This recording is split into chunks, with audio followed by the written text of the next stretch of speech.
Sorry. Is that good? Don't. Sorry, I'm kangaroo still... burgers.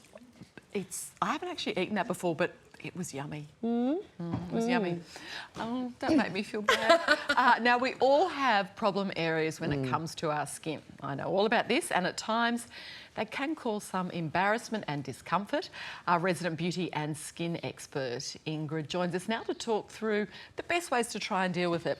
Ingrid, great to see you as always. You've got great advice for us. Now, we're talking about two different types of skin conditions today that can cause us a lot of embarrassment. What are they? A lot of embarrassment, but, you know, look, we won't get it too out of perspective because, you know, they're not life-threatening, but, you know, who wants to deal with them, right? Yeah. So the first one is adult acne, which has actually become a little more prevalent over the last, you know, 10, 15 years. And I had it. And you had it? It drove me up the wall. I had acne as a teenager and then as a grown-up. Is it hormonal? Hormones and makeup too. You're spot on, Jess. Clogging you're spot your on. pores. There are several things that can really aggravate adult acne. You know, we get to a stage in our lives where we don't think we're going to have to deal with that. The number one thing is stress, and you can combine that with hormones. Now, as you get into, you know, your 30s and your 40s, you do have some hormonal changes, a surge in, you know, estrogen and testosterone, a little bit of imbalance, you know, as you're sort of getting into your mid-40s even, and that can cause an imbalance in your skin, and of course then you get the hormonal breakout, which you thought you left behind in your teenage years. So how do we fix it? What do we do? And just let me mention one thing. Stress also, which can actually trigger more oil production. So we've got to try and balance, and there's lifestyle factors. There's so many things we could talk about with adult acne, how to fix it. The number one thing to do, ladies, is really make sure that, you know, you're balancing your lifestyle, make sure that you're balancing the stress in your life, because again, that stress is going to trigger the oil production and the hormonal thing. It's going to go crazy. The second thing is make sure that you are using a salicylic acid for spot treatment. Don't go crazy because you will over dry, and again that will cause more oil production. Right. And the third thing is petrochemicals in makeup, and that is basically chemicals in your makeup, in your everyday makeup, that can cause irritation and cause breakouts in your skin. Look for things like mineral oil and paraffin wax. You know, they're no-nos that you really want to avoid, and make sure that you're doing a more natural, you know, mineral-based makeup. Do you need to look for? Because all of us have to wear a bit of makeup. So you need to look for, you know, and it's again very basic. We could talk for hours on this. When you're looking at a cleanser, make sure obviously you're cleansing well. Look for a cleanser that has a good pH balance, because again, you don't want to disrupt the pH balance in your skin.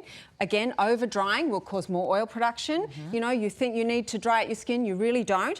So pick something natural. I picked, you know, I love Neutrogena, so I love that cleanser. It's cheap, it's effective, it's got a little bit of salicylic acid in it, which again will help you with your minor breakouts.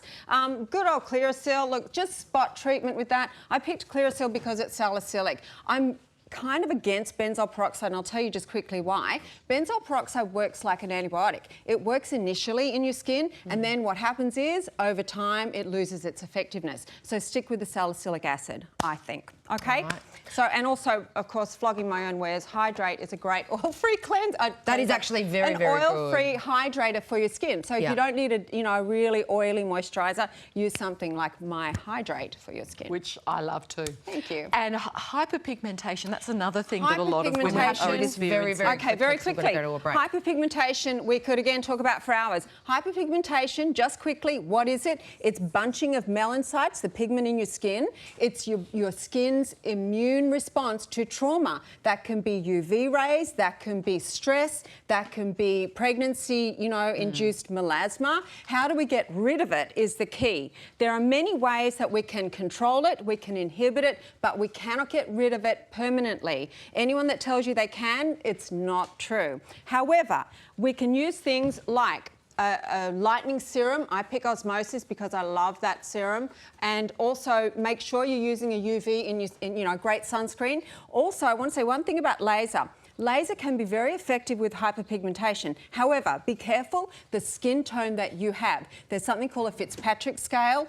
It's 1 to 6. If you are a paler skin, you're fine with laser. You won't pigment. But if you have a darker skin tone and you go and try and get rid of your hyperpigmentation, it can get worse. So be very aware of that, and please speak to your skin professionals when you're going for that consultation. Ingrid Seaburn, Okay. thank you so much. You're we more than appreciate you welcome, coming ladies. in. Okay. Thank you.